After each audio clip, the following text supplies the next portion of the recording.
ধরুন যারা ফিল্মে কাজ করেন বা ইত্যাদি প্রভৃতি, তারা তাদের বয়সটা বলতে চান না, তো সেক্ষেত্রেও তাদের জন্যও কাজ করে, যদিও তারা অল্প বয়সী তা সত্ত্বেও সেক্ষেত্রেও কাজ করে এটা। এবং ট্যারো কার্ডের আরেকটা যেটা সুবিধের দিক সেটা হচ্ছে, ধরুন আপনার উগ্র স্বামী, যিনি ধরুন ঘোর নাস্তিক, মানে তিনি ঠাকুর দেবতা ভগবান অ্যাস্ট্রোলজার তিনি কিছুই বিশ্বাস করেন না, মানেন না, শুধুমাত্র তিনি তার কর্মফলে বিশ্বাসী। হ্যাঁ, তো কিন্তু আপনি মানেন, এবার আপনি কি করবেন, স্বামীকে ভগবানের ভরসায় ছেড়ে দেবেন?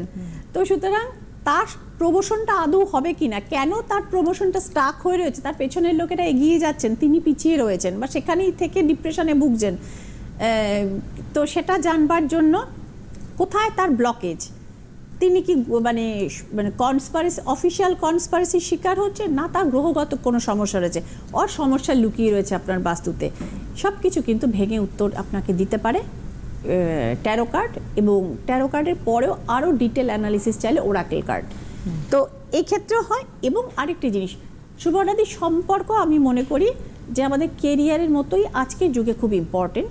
তো সুতরাং সেক্ষেত্রেও ব্লাড কানেকশন থাকবার জন্য, ধরুন আপনি আপনার বৃদ্ধা বাবা মার শরীর স্বাস্থ্য সম্পর্কে বা তাদের এর লাস্ট লাইফটা কীভাবে কীরম কাটবে সেটা সম্পর্কে তাদের কোনো ফাঁড়া আছে কিনা সেটাও জানতে পারেন, ভাই বোনেদের কেরিয়ার, বিদেশে যাত্রা বা তাদের বিবাহ এটাও জানতে পারেন।